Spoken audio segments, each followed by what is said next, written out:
पहाड़ की खबरों में आपका स्वागत है और आइए इस वक्त का मौसम का अपडेट आपको देंगे। उत्तरकाशी में आज भी मौसम खराब है। धराली हर्षिल रेस्क्यू ऑपरेशन में ब्रेक लगा दिया गया है। हेली रेस्क्यू नहीं किया जा रहा है क्योंकि मौसम बहुत खराब है।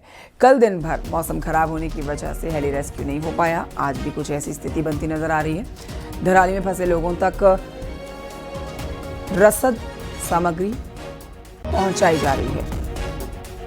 देर रात से ही धराली और मातली के साथ कई और इलाकों में रुक रुक कर तेज बारिश हो रही है। बादल छाए हुए हैं।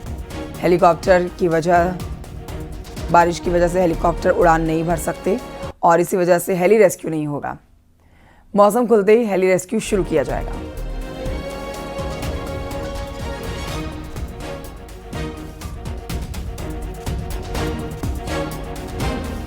तो चिनोक और देखिए कई हेलीकॉप्टर्स की मदद से रेस्क्यू ऑपरेशन बहुत ही तेजी के साथ चल रहा था, लेकिन 2 दिन से मौसम खराब। आज भी मौसम खराब। कई जगहों के लिए रेड अलर्ट है, ऑरेंज येलो अलर्ट।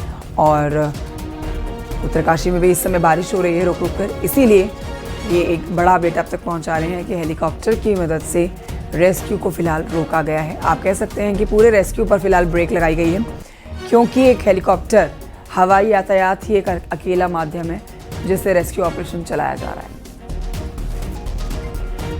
तक शुरू नहीं हो पाया, जिसका बड़ा कारण है मौसम विभाग की चेतावनी और मौसम की दुश्वारियां। क्योंकि आप भले ही अभी मैं यहाँ पे मातली हेलीपैड में खड़ा हूँ, यहाँ पे मौसम भले ही खुला है, बारिश नहीं आ रही है, लेकिन भटवाड़ी से और हर्षिल तक के जो बीच की पूरा जो वैली है वो पूर्ण रूप से पैक है। आप देख सकते हैं कि मेरे सामने ये जो वैली है पूरी बादलों से अटी पड़ी है, जिस कारण हेलीकॉप्टर यहाँ से उड़ नहीं पाया।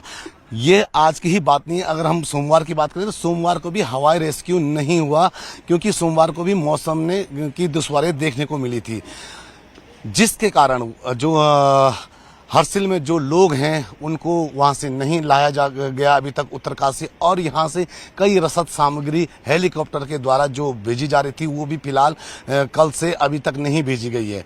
मौसम विभाग ने लगातार चेतावनी दे रखी है और जिस कारण अभी हेलीकॉप्टर यहां से नहीं उड़ पाए। भले ही एक जो ट्रैक रूट, जो पैदल वाला रास्ता या जो गाड़ी वाला हम रास्ता कहें, वो भी फिलहाल बंद है, वो भी पूर्ण अभी तक खुल नहीं पाया, जिस कारण अभी जो रेस्क्यू और वहां पे जो रसद सामग्री भेजी जानी है उसमें कहीं ना कहीं दिक्कतें सामने आ रही हैं। कैमरा सहयोगी जगदीश उप्रेती के साथ मैं सत्येंद्र बरतवाल, न्यूज़ 18 मातली। तो उत्तरकाशी की हर्षिल घाटी में आपदा के बाद हालात खराब हैं। सबसे बड़ी झील समस्या बनी है यहाँ पर, जिसके कारण सड़क और रास्ता पानी में डूबा हुआ है। आर्मी के जवान आवाजाही के लिए रास्ते को बनाने का काम कर रहे हैं ताकि आवाजाही हो सके। बारिश की वजह से कई झीलों का जलस्तर बढ़ा हुआ है।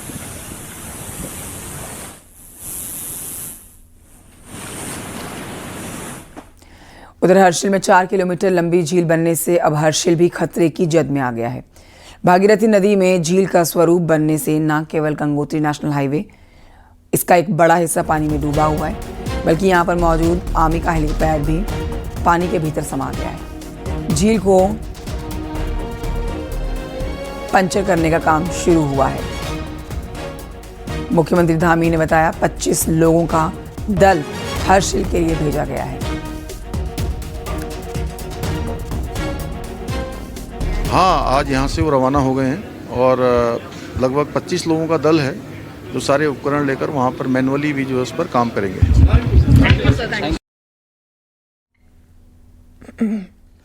उधर हाईकोर्ट के आदेश के बाद उत्तरकाशी के सिविल जज सचिन कुमार की अगुवाई में मॉनिटरिंग टीम धराली पहुंचेगी। टीम पीड़ितों का दर्द, उनकी सुविधाओं और राहत की व्यवस्था के ऊपर एक रिपोर्ट तैयार करके हाईकोर्ट को सौंपेगी।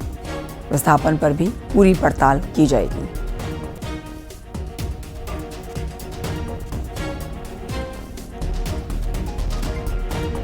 मुझे ऑनरेबल हाई कोर्ट की तरफ से डायरेक्शन मिले हैं। आप लोग सभी हम लोग जानते हैं कि आपदा जो अभी हमारे थराली क्षेत्र में आई है, उसके संबंध में हमारी नालसा जो नेशनल लीगल सर्विस अथॉरिटी है, उनकी एक स्कीम है 2010 की।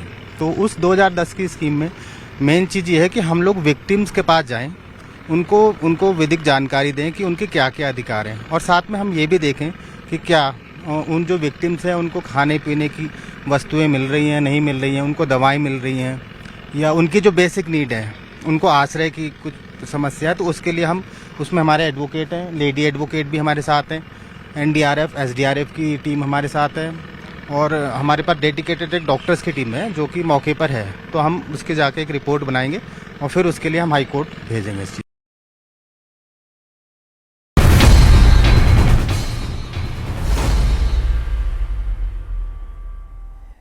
पहाड़ पर मानसून का इस समय का अपडेट आप ले लीजिए। आज भी तेज बारिश का अलर्ट है। मानसून के मद्देनजर हरिद्वार, उधम सिंह नगर, नैनीताल के लिए रेड अलर्ट जारी किया गया है। इस बीच आपको ये बताएंगे पौड़ी, टिहरी, देहरादून, बागेश्वर के लिए ऑरेंज अलर्ट है और बाकी के जिलों के लिए येलो अलर्ट जारी किया गया है। तेज बारिश के अलर्ट को देखते हुए कई जगहों पर स्कूल, आंगनबाड़ी केंद्र बंद रखे गए हैं। लोगों से बरसाती नालों, नदियों से दूरी बनाने की अपील की जा रही है। 12 तारीख की बात करेंगे तो 12 तारीख में भी कहीं कहीं भारी वर्षा से लेके बहुत भारी वर्षा मिलने की संभावना है। तो इसमें जो हमारा हरिद्वार है, उधम सिंह नगर है या नैनीताल जनपद है, यहाँ पे अभी इम्पैक्ट को देखते हुए रेड में किया गया है, जबकि जो देहरादून, टिहरी, पौड़ी तो रेड अलर्ट कई जगहों के लिए, कई ज़िलों के लिए, जहां पर डीएम की हालातों से नज़र बनाए रखने की कही गई है बात और अब डीएम हालातों पर नज़र बनाए रखेंगे। कई जगहों पर स्कूल, आंगनबाड़ी केंद्र फिलहाल बंद हैं। लेकिन इस समय के मौसम के अपडेट के लिए सीधे रुख करेंगे देहरादून की तरफ। भारती सकलानी हमारे साथ लाइव मौजूद हैं। भारती, किन किन जिलों में रेड अलर्ट है, किन जगहों में येलो और ऑरेंज अलर्ट है? इस समय मौसम का अपडेट आप हमारे दर्शकों को क्या देंगी? देखिए, हरिद्वार और नैनीताल के लिए तो खास तौर पर कहा गया है कि यहाँ पर तेज बारिश देखने को मिल सकती है। आपने पूछा इस वक्त मौसम कैसा है। देहरादून में मैं मौजूद हूँ। फिलहाल तो बारिश नहीं हो रही है, लेकिन आज देहरादून के लिए भी तेज बारिश का अलर्ट दिया गया है। मेरे पीछे जो आप नदी देख रहे हैं, कल तक इस नदी को अगर आप देखते तो ये पूरे उफान पर यहाँ पर थी। आज भी नदियों का जल स्तर सामान्य से ऊपर ही जा रहा है। खासतौर पर अगर हम ऋषिकेश और हरिद्वार में बात करें, जहां गंगा नदी बहती है, तो वहां पर सामान्य से ऊपर है नदियों का जलस्तर। पिछले 24 घंटे के अंदर बारिश रिकॉर्ड तोड़ हुई है। 70 साल का रिकॉर्ड अभी तक के जो आंकड़े हैं वो बताया जा रहा है कि इन बारिश की वजह से टूटा है। देहरादून के कई इलाकों में ज़बरदस्त बारिश कल देखने को मिली और बारिश की वजह से कई जगह पर दिक्कतें भी आई। गाड़ियाँ फंस गई लोगों की, मवेशी भी कई जगह पर लोगों के बहे हैं।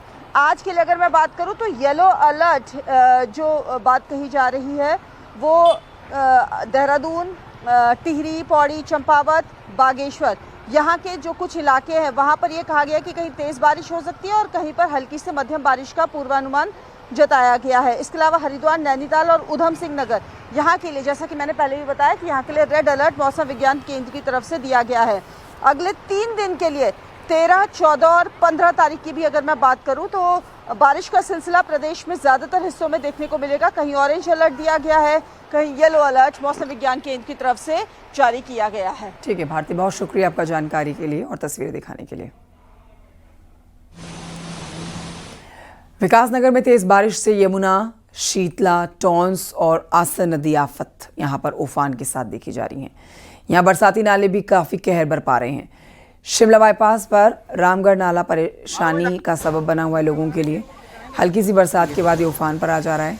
गाड़ियों की आवाजाही दुर्भर हो गई है। लोगों का कहना है कि मुख्य मार्ग से गुजरना उनके लिए मुसीबत भरा है। यहाँ तो सर बहुत ज़्यादा दिक्कत है। यहाँ पे तो रात को किसी ने जाना हो, दिन में जाना हो तो वेट कर करके थक जाता है। इतनी ज़्यादा दिक्कत है कि कई गाड़ियाँ नीचे चली गई, पिछले बार भी, इस बार भी जा रही हैं। हर बार का यही है यहाँ पे ड्रामा।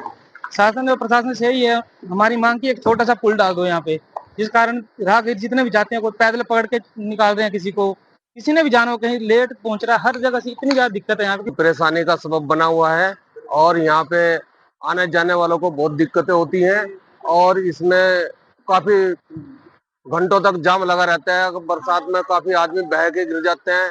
परसों भी इसमें एक मोटरसाइकिल वाला बह के गिर गया था, उसको बचाया गया है। उधर विकासनगर से खबर, जहां पर एसडीआरएफ की टीम ने अलग अलग जगहों पर फंसे हुए 5 लोगों को रेस्क्यू किया।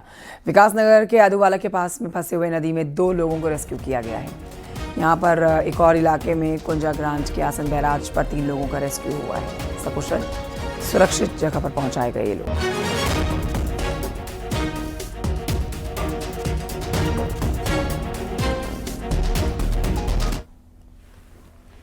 खबर पौड़ी से तेज बारिश की वजह से नेशनल हाईवे 534 पर सफर खतरनाक बना है। जगह जगह पर पहाड़ी से पत्थर गिर रहे हैं। भारी बारिश के बाद गुमखाल से सतपुली के बीच में कई डेंजर जोन्स बन चुके हैं। लैंडस्लाइड का खतरा बना हुआ है। नेशनल हाईवे का 30 से 40 किलोमीटर का हिस्सा बुरी तरह से प्रभावित है। जगह जगह ये सड़कें ऐसी हो रखी हैं। गुमखाल में भी ऐसी है, कल वहाँ से भी गाड़ियाँ वापस आई, यहाँ पे भी देख लो पुलिया टूट गई है। बहुत दिक्कतें हैं बरसात में। जी हमारे पे तो बहुत संकट आएगा। हम रोजी रोटी हमारी गाड़ी के पीछे। कोटद्वार से मंडल मुख्यालय पौड़ी को जोड़ने वाला नेशनल हाईवे 534 खस्ता हाल है और ये हाईवे की तस्वीरें हैं दुगड्डा से कोटद्वार के बीच में, जहां पर लैंडस्लाइड के चलते जो दिक्कतें हैं वो यात्रियों को खासी उठानी पड़ रही हैं।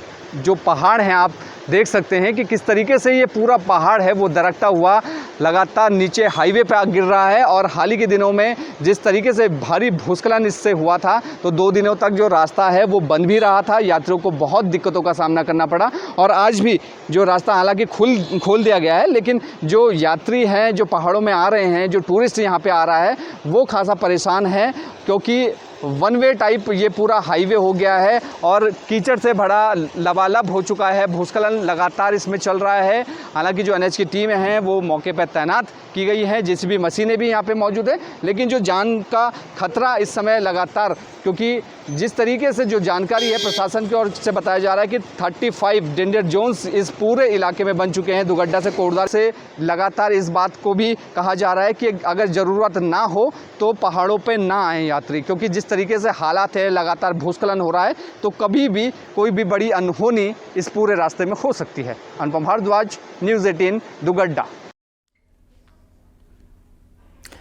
चमोली में बारिश का कहर जारी है। लैंडस्लाइड होने से बद्रीनाथ हाईवे फिर से बंद हो गया है, जिससे यात्री फंस गए और गौचर कमेड़ा के बीच में भूस्खलन और मलबा आने से राष्ट्रीय राजमार्ग बंद हो गया। यात्रियों को भारी परेशानियों का सामना करना पड़ रहा है।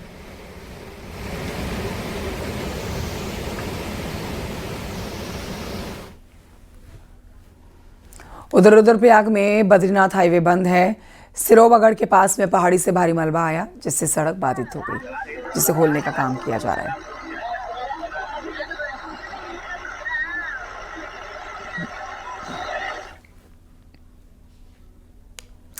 मौसम विभाग ने 14 अगस्त तक रुद्रप्रयाग में भारी बारिश की संभावना जताई और इसी को देखते हुए जिला प्रशासन ने केदारनाथ यात्रा पर आगामी 3 दिनों के लिए रोक लगा दी है।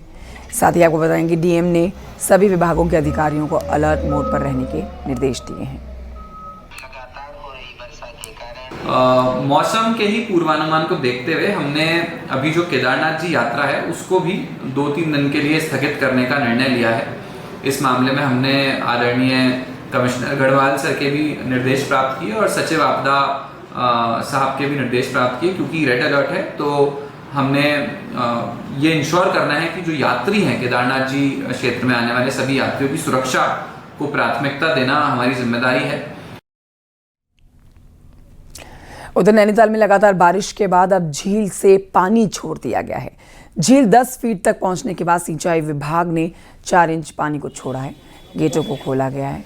हालांकि अब 15 अगस्त तक झील को 10 फीट तक कर मेंटेन रखना होगा। इसके बाद झील के वाटर लेवल को 12 फीट तक लाया जाएगा। और नैनी लेक के ऑपरेशन मैनुअल के अनुसार इसको 15 अगस्त तक हमें 10 फुट पर मेंटेन करना है। तो तदनुरूप तथा मौसम विभाग की चेतावनी के अनुसार इसको प्रातः 10:30 बजे 2 इंच इससे पानी रिलीज किया गया। उधर हरिद्वार प्रदेश का एकमात्र शहर है जहां बिजली की अंडरग्राउंड लाइटें डाली जाएंगी और ये आगे भी काम चलेगा। जो लाइटें डाली गई हैं उस पर आपको बताएं कि जुलाई महीने में मनसा देवी मंदिर में भगदड़ वाला मामला सामने आया। इस हादसे के होने के बाद ये योजना एक बार फिर से इसके ऊपर सवाल उठ रहे हैं। देखिए रिपोर्ट। हरिद्वार में जगह जगह खंभों पर रखे हुए ट्रांसफार्मर, बेतरतीब झूलती हुई बिजली की तारें और सड़कों को बाधित कर रहे इलेक्ट्रिक पैनल। करीब 400 करोड़ रुपए की लागत से साल 2021 में पूरी हुई अंडरग्राउंड बिजली फिटिंग की योजना पर अब सवाल खड़े करते हैं। सवाल ये उठ रहे हैं कि जब अंडरग्राउंड बिजली की फिटिंग के नाम पर करोड़ों रुपए खर्च किए गए तो फिर योजना को आधा अधूरा क्यों छोड़ दिया गया। तब पूरे शहर में, शहर की 2 उपनगरियां कनखल है, ज्वालापुर है, वहाँ पर तो काम ही नहीं हुआ है। और जो हरिद्वार शहर में काम हुआ है, अगर कोई फॉल्ट आज होता है तो बिजली विभाग में जितने अभियंता हैं वो उस फॉल्ट के बारे में जानकारी नहीं रखते हैं।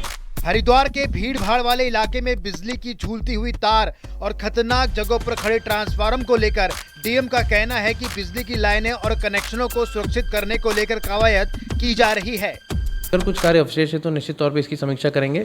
इसके अतिरिक्त अन्य जगह भी हमने कुछ लोगों से बातचीत करी है जो कि इस प्रोजेक्ट को हम टेकअप करना चाह रहे हैं। जितने भी हमारे वायर्स हैं, ओपन वायर्स हैं, भले वो टेलीफोन के हों या फिर इंटरनेट के हों या बिजली के हों, उनको हम सुव्यवस्थित किस तरीके से कर सकते हैं। कल उस बारे में भी चर्चा की गई। कुंभ हरिद्वार में अंडरग्राउंड केबलिंग का काम कब पूरा होगा, इसका जवाब फिलहाल किसी के पास नहीं, लेकिन जानकार ऐसी योजनाओं को सरकारी पैसे की बर्बादी बता रहे हैं।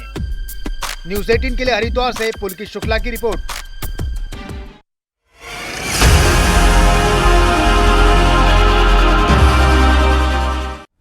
और आइए बात करते हैं पंचायत चुनाव की। सोमवार को जिला पंचायत अध्यक्ष और ब्लॉक प्रमुख पदों के लिए नामांकन हुआ। जिला पंचायत अध्यक्ष पद पर बीजेपी बड़ी जीत दर्ज करती हुई दिख रही है।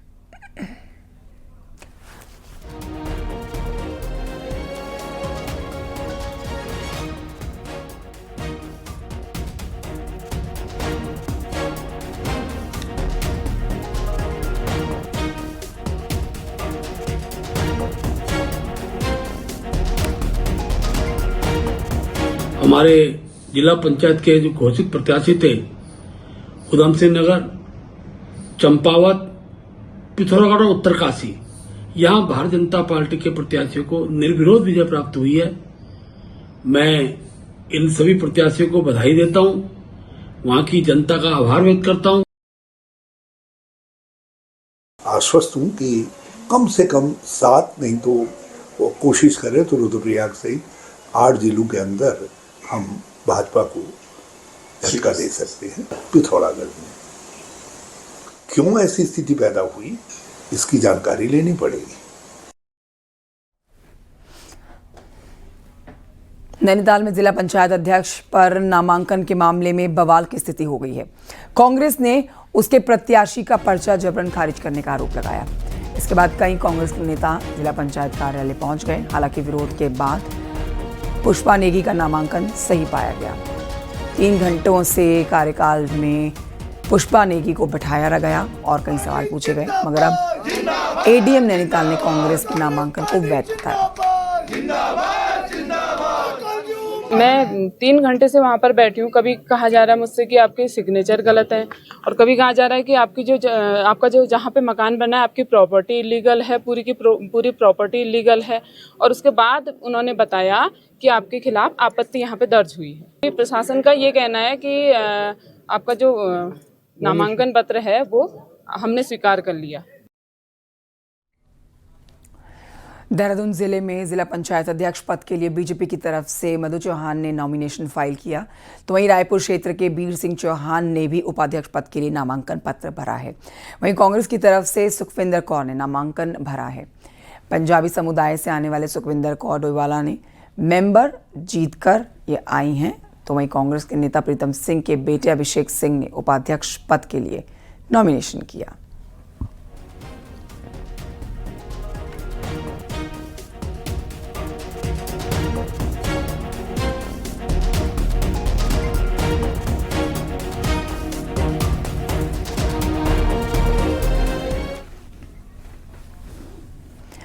खबर रुड़की से अगली, जहां पर गंगनहर इलाके के ग्रीन पार्क कॉलोनी में आपसी रंजिश के चलते लड़कों के 2 गुटों में जमकर मारपीट होगी, फायरिंग तक हो गई, जिसमें एक लड़का गोली लगने से घायल भी हुआ है।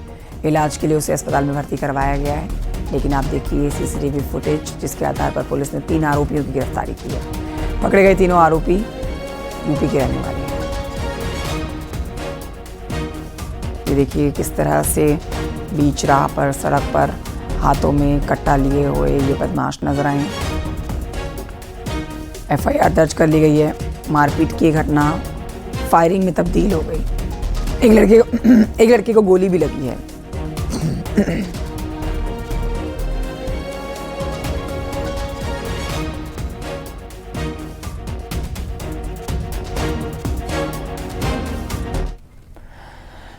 और इन्हीं खबरों के साथ वक्त एक छोटे से ब्रेक का है, कहीं मत जाइए, जल्द लौट रहे हैं।